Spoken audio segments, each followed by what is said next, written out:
که ته غواړې او شوق دي چې زه د تهجدو مونځ ته راپاڅېږم په صحیح ټایم باندې، نو دا اسباب اختیار کړه. انشاءالله ته به راپاڅېږي. او دوه خبرې ځان سره لازمي یادې. ډېر قیمتي او ناشنا بیان دی، راځئ چې ووایو.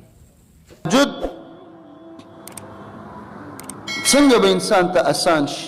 الاسباب المعینه علی التهجد، کوم اسباب دي چې موږ سره به مدد وکړي په تهجد کې؟ کومې لارې دي؟ دوه قسمه اسباب، الظاهره یو ښکاره اسباب دي، او دویم الباطنه پټ اسباب. اول قلت الطعام، لږه خوره راپا بسېږي، ډوډۍ لږه خوره.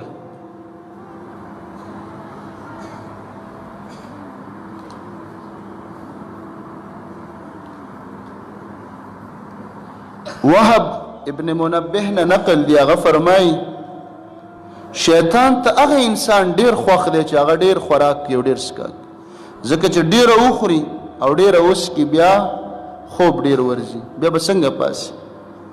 موسی علیه السلام ویل یا الله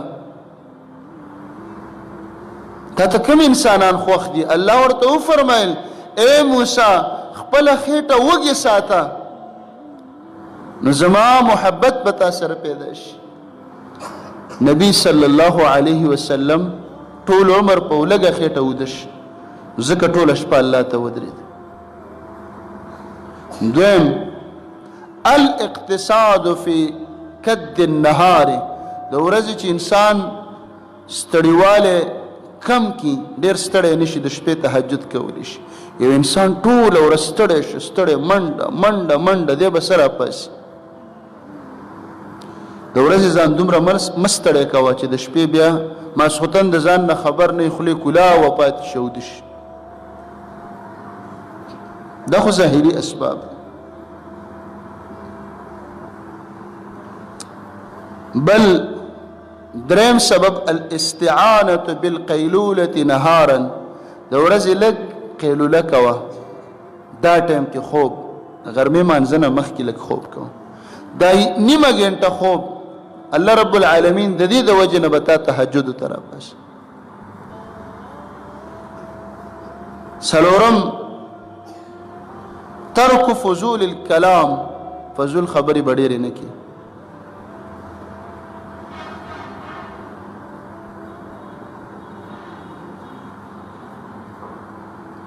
پنځم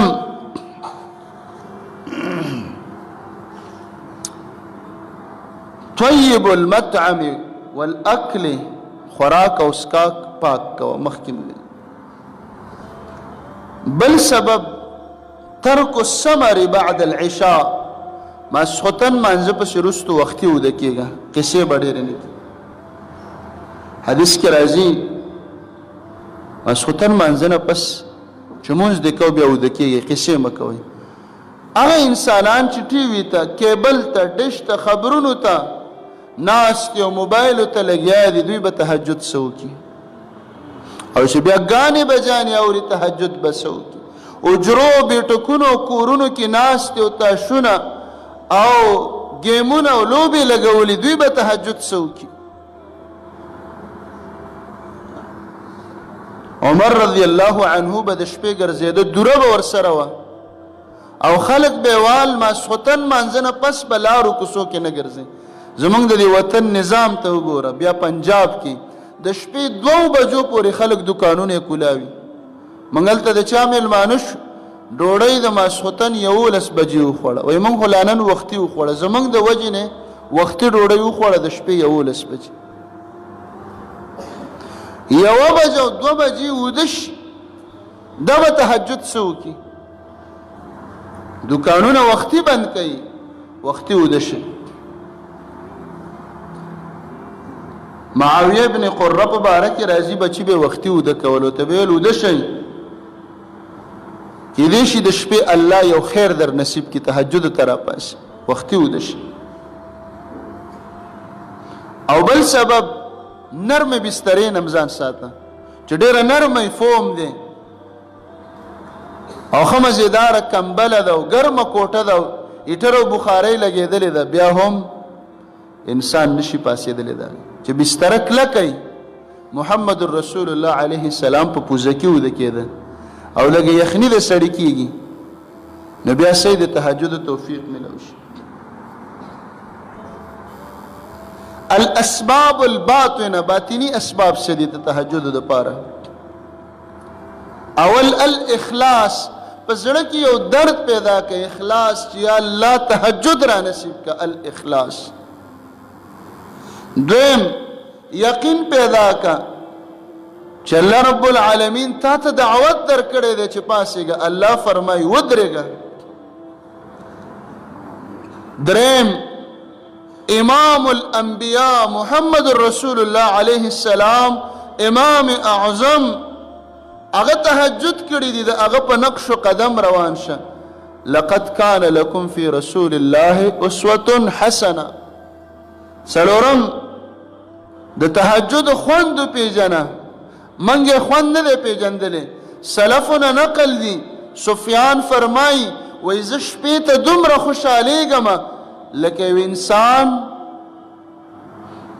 چې خپل یو محبوب او خوږ دوست ته خوشحالیږي. زه هم چې دا شپه به کله راځي. سلف به د ورځې خفه کېدل، ولې وایي د شپې موږ الله ته ولاړو، خبرې دي، جړا ده، د ورځې به بند شي.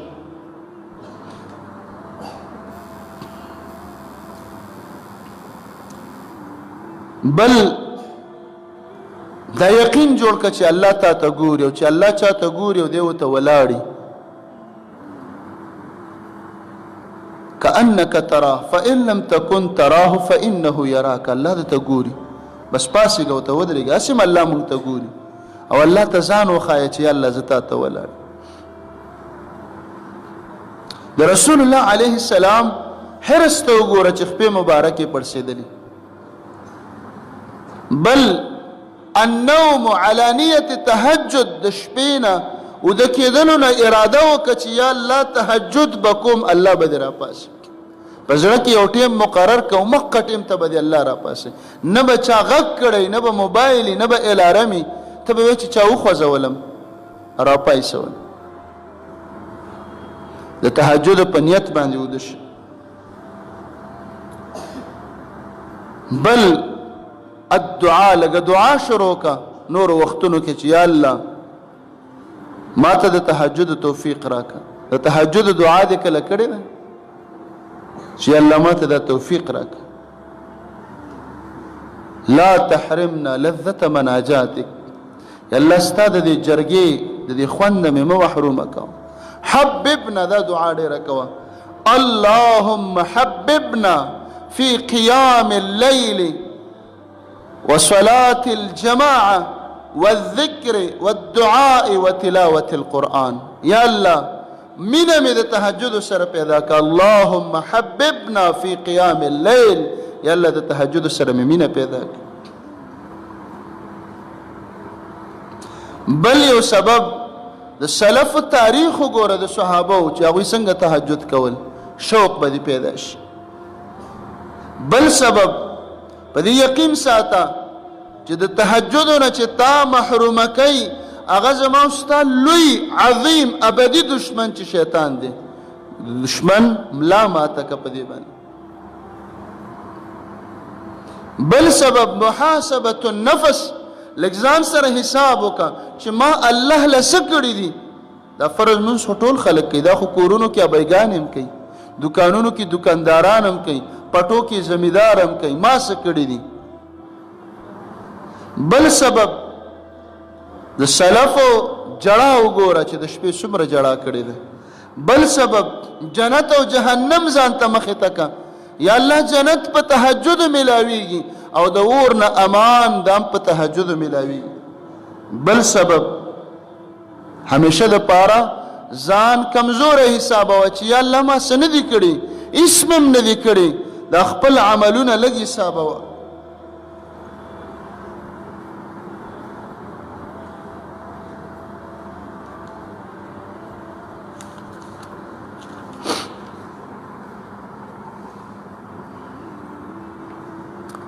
دا هغه اسباب چې څه ظاهري او څه باطني او الله انسان ته د دې د وجه نه د عمل نصیب کړي.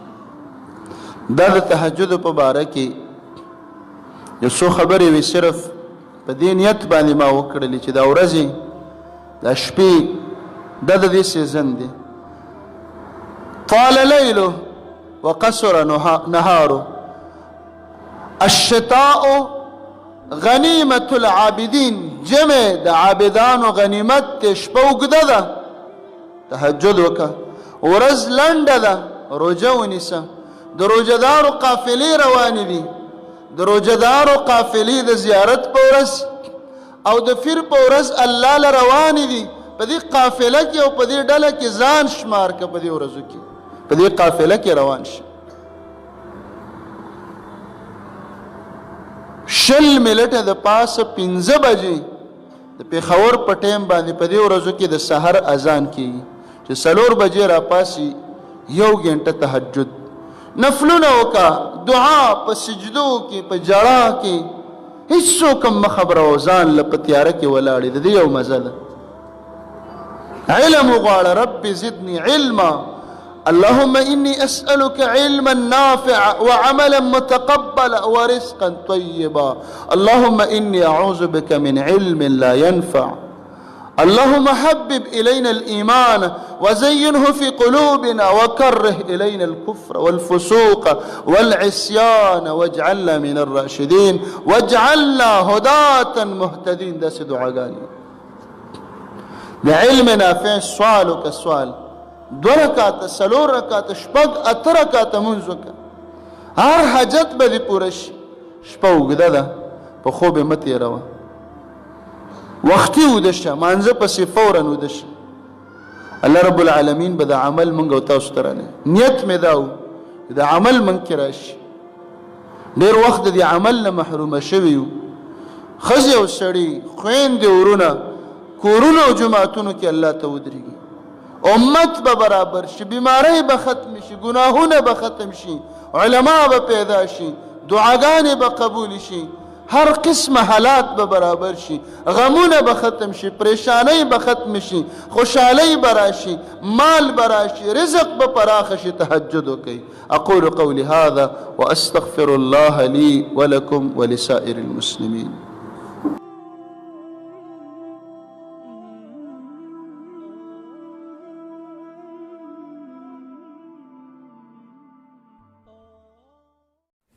خدو او ډیر قیمتي او ډیر ناشنا بیان چې تاسو غواړئ د دغه شان ویډیوګانو دپاره زموږ سره اوسئ. السلام علیکم ورحمة الله.